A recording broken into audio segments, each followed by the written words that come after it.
म्हणजे या गोव्यामध्ये महाराष्ट्र आणि कर्नाटकची सीमा असताना कोंकणी ही भाषा आहे आणि त्याचबरोबर एक वेगळा कल्चर या गोव्याचा आहे.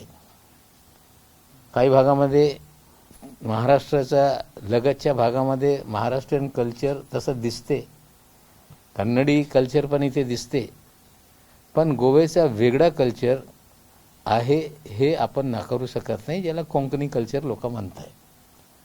त्याचबरोबर या गोव्यामध्ये सुरुवातीला जे ॲग्री बेस राज्य असताना हळूहळू शेती आणि शेतकरी अडचणीत आल्यानंतर शेतकरी हे शेतीपासून लांब जात आहे. शेतमध्ये उत्पादन क्षमता कमी होत आहे. मोठे इरिगेशन प्रोजेक्ट नसताना जे लहान लहान गावं आहे तिथे शेतकऱ्यांना इरिगेशनसाठी कुठलीही स्मॉल म्हणजे लहान योजना करण्यात आलेली नाही. आम्ही सत्तेत आल्यानंतर आमच्या भर म्हणजे जो शेतकरी आहे त्यांना बल देण्याचा पण आमचा एक मानस राहील. निश्चित रूपाने या शेतकऱ्यांना ग्रीन हाऊसेसला प्रमोट करून नुसता परंपरागत जे शेती आहे त्यापेक्षा त्यांना वेगळ्या दिशेने घेऊन जाणे, फ्लोरिकल्चर, हॉर्टिकल्चर आणि वेगळे वेगळे उपक्रम या माध्यमातून सबसिडीज देऊन शेतकऱ्यांना बल देण्याचं काम आमच्या सरकार आल्यानंतर आम्ही त्या पद्धतीने पुढे जाऊ.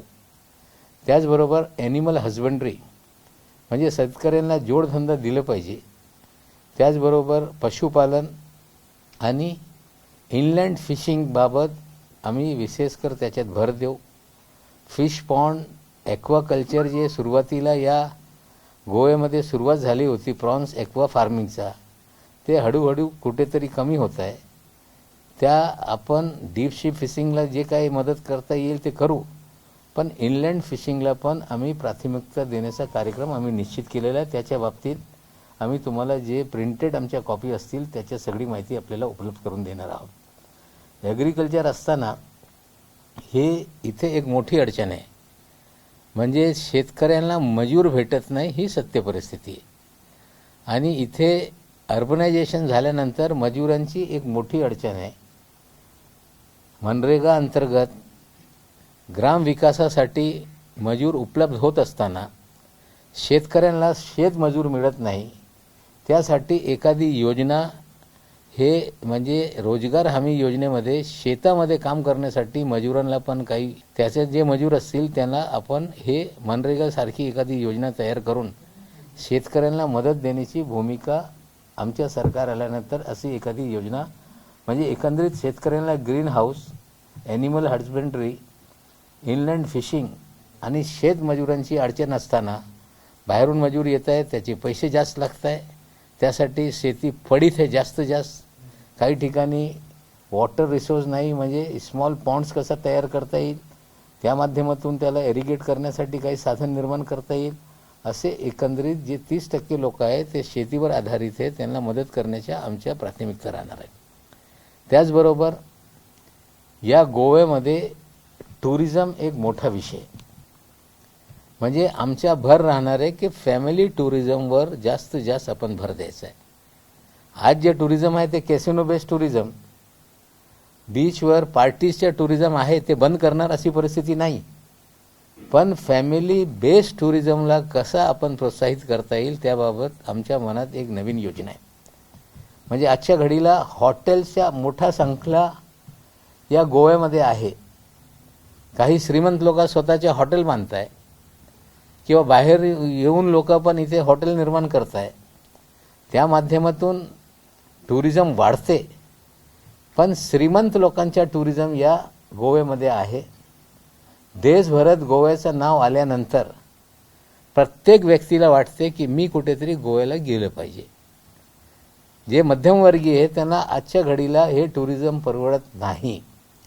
त्यासाठी आमची एक संकल्पना आहे की फॅमिली टुरिझमला प्रोत्साहन देत असताना ज्या गोव्यामध्ये लोकांकडे घरं आहे ती घरं त्यांना हॉटेलच्या स्टेटस देणे, त्यांना लायसन्स देणे आणि एक पोर्टल आपण तयार करू सरकारच्या माध्यमातून, ज्या ज्या घरामध्ये इंडिव्हिज्युअल फॅमिलीज काही व्यतिरिक्त त्यांच्याकडे रूम असतील, त्या रूममध्ये एक family guest, 2 family guest, 3 family guest किती अकोमोडेट करू शकताय, त्या क्षमतेने एक लायसन्स देऊन, म्हणजे प्रत्येक गोव्यात राहणारा व्यक्ती त्याच्या क्षमतेनुसार तो टुरिस्टला स्वतःच्या घरी ठेवू शकतो. त्याचबरोबर त्यांना कॅटरिंग करू शकतो, त्यांना कमी व्याज दरामध्ये गाडी घेण्यासाठी आपण प्रोत्साहित करू आणि त्यांच्या घरात काही आणखीन सुविधा निर्माण करायची असेल तर सरकारच्या माध्यमातून एखादी सबसिडी देऊन होम हॉटेलची योजना आणू, जेणेकरून प्रत्येक गोव्यात राहणारे जे व्यक्ती आहेत त्यांना हॉटेलियर म्हणजे स्वतःचं घर हा हॉटेलसारखा क्रिएट होईल आणि त्या माध्यमातून देशातले लोअर मिडल क्लास यांना गोवा पाहण्याची संधी मिळेल. या संकल्पनेमुळे गोव्यात राहणारे जे प्रत्येक ग्रामीण भागातली लोक आहे किंवा म्युन्सिपॅलिटीत राहणारी लोक आहे, त्यांच्याकडे मोठी घरं असताय, त्याच्यातून जर त्यांनी स्वतः पेईंग टुरिस्ट या संकल्पनेतून 2 फॅमिलीज 3 फॅमिलीज कॅटर केले ते त्यांच्या पण हे जे इन्कम सोर्सेस आहे ते वाढू शकणार आहे. आणि यासाठी आमच्या स्किल डेव्हलपमेंटवर जास्त भर राहणार आहे. म्हणजे जे स्किल डेव्हलपमेंटचे कार्यक्रम आम्ही तयार करू त्याच्यात जे जे हे सगळे घरं हॉटेलसारखे ते सर्व्हिसेस देणार त्यांना लायसन्स देऊ आणि आम्ही केंद्र सरकारला पण शिफारस करू की या लोकांना GST काउन्सिलला शिफारस करू की जे होम हाऊस टुरिझम जे प्रमोट करणार आहे त्यांना GST पासून सूट दिली पाहिजे आणि त्यांना पण काही इन्कम टॅक्सची पण मर्यादा एक ठरवून की काही काळासाठी या लोकांना इन्कम टॅक्समध्ये पण सूट दिली पाहिजे अशी एक योजना तयार करून गोव्यातल्या प्रत्येक व्यक्तीला ज्यांच्याकडे साईज चांगली असणारी घरं असतील त्यांना टुरिस्ट इंडस्ट्रीपासून जोडण्याचा एक नवा उपक्रम राष्ट्रवादी काँग्रेसच्या संकल्पनेतून गोव्यात आणू. त्यांना बिझनेस मिळवण्यासाठी पोर्टल निश्चित रूपाने सरकारचे पोर्टल राहील.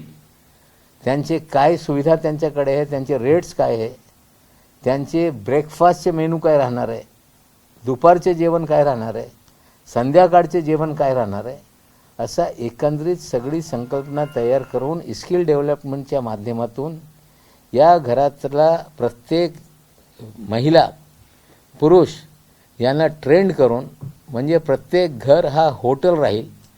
प्रत्येक व्यक्ती या गोव्यामध्ये टुरिस्ट लोकांना सर्व्हिस कसा देता येईल आणि या माध्यमातून निश्चित रूपाने गोव्यातल्या पर कॅपिटा इन्कम दिल्ली आणि सिक्कीम नंतर त्याच्या पाठोपाठ 4,66,000 रुपये वार्षिक पर कॅपिटा इन्कम आहे. ही आता पर कॅपिटा इन्कम जरी 4,66,000 दिसत असेल पण काही मोजके लोकांकडे हे पैसे जात आहे. प्रत्येक लोकांना याचा फायदा मिळत नाही. हे जे फॅमिली टुरिझमच्या कन्सेप्ट आम्ही आणणार आहोत या माध्यमातून या गोव्यातल्या प्रत्येक परिवाराच्या हातात काही ना काही पैसे लागणार आहे. ते जे बेरोजगारी त्यांना वाटत असेल they will feel a pride that they are running an hotel. ते स्वतःचा हॉटेल चालवता असा एक प्राईड पण त्याला होईल. त्यांना गाडीसाठी लोन देण्याची आम्ही जी संकल्पना सांगितलेली आहे. म्हणजे निश्चित रूपाने प्रत्येक गोव्यातला माणूस हे जे बेरोजगार स्वतःला समजतोय घरात रोजगार निर्माण करून देण्याची योजना एक महत्त्वाकांक्षी आमची योजना राहणार आहे.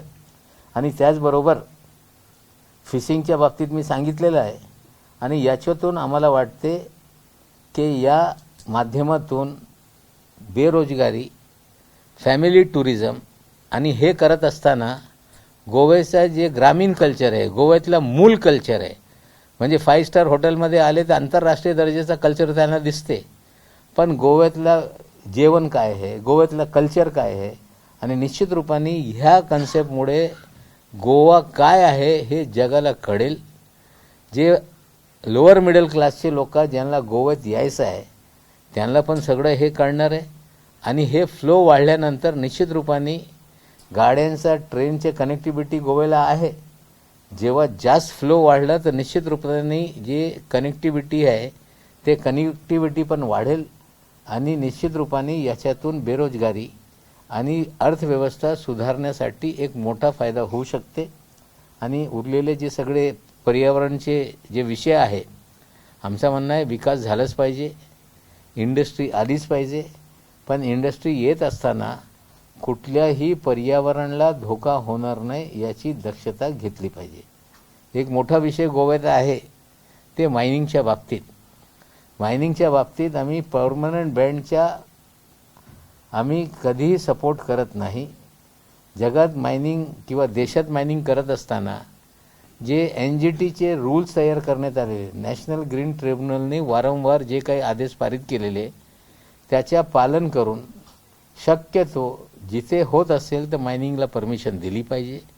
आणि हे मायनिंग नुसता ज्यांना जागा दिलेली आहे त्यांच्या कमवण्यासाठी आम्ही कधी समर्थन करणार नाही. एखादी मायनिंग कॉर्पोरेशन तयार केली पाहिजे, त्याच्यातून लिलाव करून जास्त पैसे कसा मिळवता येईल आणि ते पैसे गोव्याच्या विकासासाठी कसा वापरता येईल या संकल्पनेतून मायनिंग इंडस्ट्रीला पण पुढे कसा घेऊन जाता येईल हे सगळे आमचे विषय आहे. आणि आम्ही स्पष्टपणे सांगू इच्छितो की गोव्याच्या कल्चर, गोव्याच्या शेतकरी, गोव्याच्या बेरोजगारी आणि गोव्यामध्ये इन्व्हेस्टमेंट करत असताना हे मोठेच लोक सगळे पैसे कमावतील ते न होता प्रत्येक लोकांच्या पर कॅपिटा इन्कम कसा वाढेल याच्याकडे आमच्या निश्चित रूपाने भर राहणार आहे.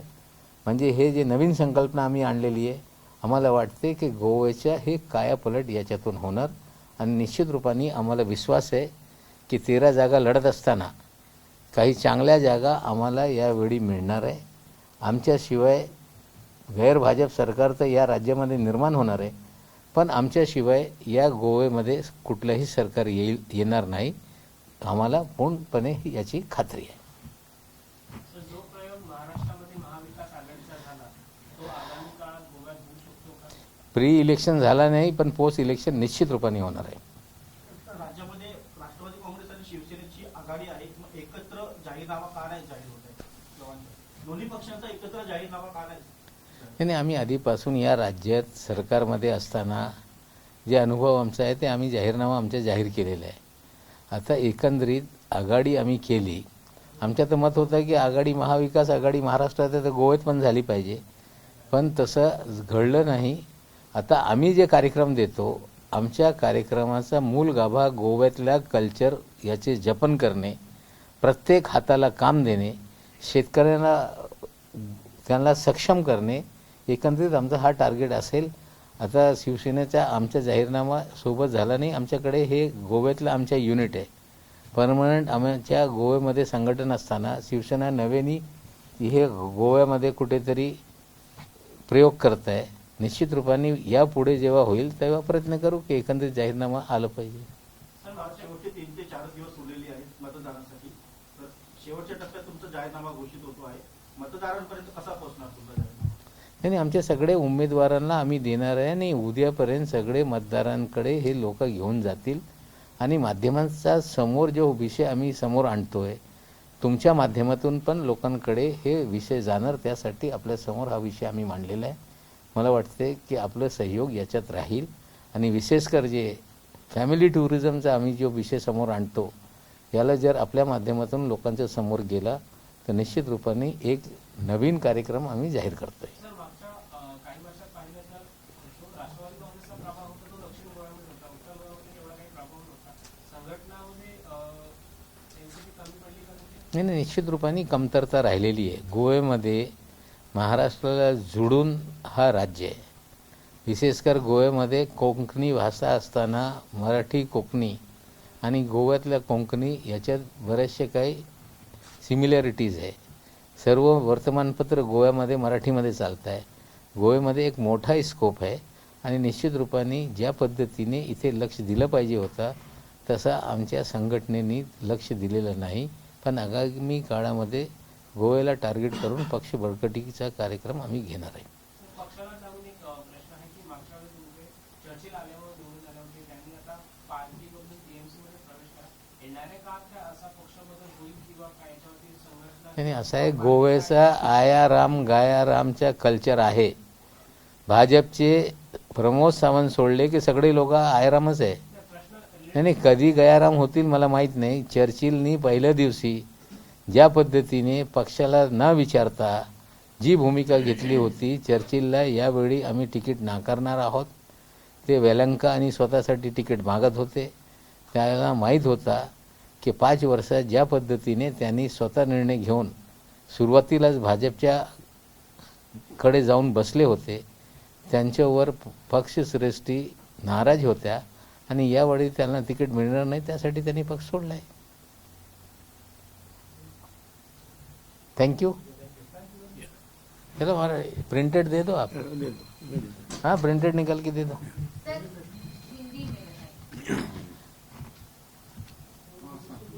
देश में 5 राज्यों के चुनाव हो रहे हैं और गोवा विधानसभा के चुनाव 14 तारीख के दिन दूसरे चरण में होने वाले हैं.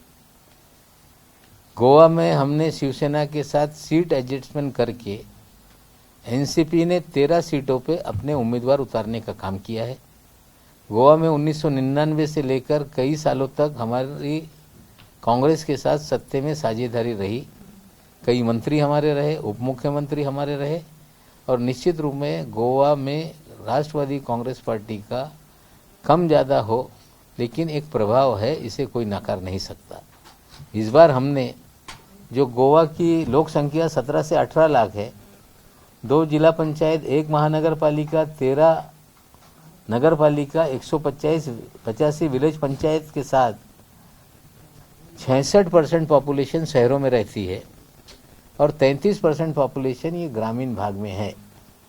गोवा शुरुआत में एक किसानों का खेती पर आधारित राज्य था, जो धीरे धीरे अर्बनाइजेशन के कारण जो किसानी है यहाँ पे वो कमज़ोर पड़ रही है.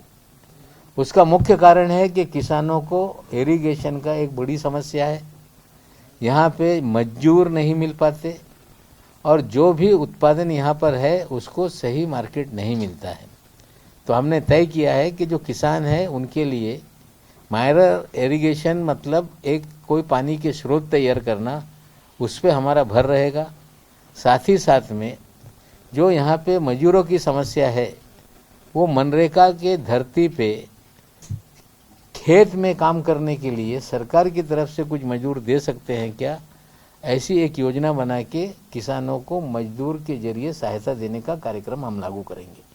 साथ ही साथ में यहाँ पे फिशिंग इंडस्ट्री है लेकिन बड़ी संभावना यहाँ पे इनलैंड फिशिंग की है. एक्वा फ्लो कल्चर द्वारा यहाँ पे प्रॉन्स की फार्मिंग होती थी, धीरे धीरे वो भी कम हो गई. इनलैंड फार्मिंग पे हमारा ज़्यादा से ज़्यादा फोकस हम तैयार करने का काम करेंगे ताकि किसानों की आय बढ़ सके.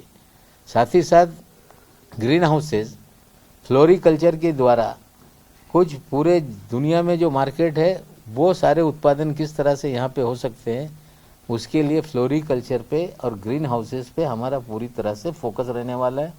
एनिमल हस्बेंड्री पे हम ध्यान देंगे और किसानों की आमदनी कैसे बढ़े इसके लिए हम सबसे ज़्यादा ध्यान देने का काम करेंगे.